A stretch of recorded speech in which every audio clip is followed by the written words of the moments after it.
ইশরাফ হোসেন নাবেল। আমি ক্লাস 1-এ পড়ি। আমার বন্ধু বান্ধব আছে।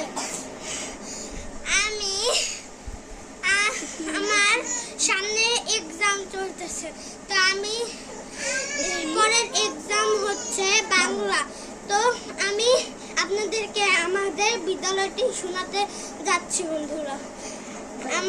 আমাদের বিদ্যালয়ের নাম লাইফ প্রিপারেটরি স্কুল। এটি ঢাকা উত্তরা অবস্থিত। আমাদের বিদ্যালয়ে সকাল 8টায় শুরু হয় এবং 12:50 ছুটি হয়। আমাদের বিদ্যালয়ে 300 শিক্ষক শিক্ষিকা এবং 4000 ছাত্রছাত্রী আছে। আমাদের বিদ্যালয়টি একটি আদর্শ শিক্ষা প্রতিষ্ঠান। আমরা আমাদের বিদ্যালয়ের জন্য গর্ববোধ করি। ধন্যবাদ।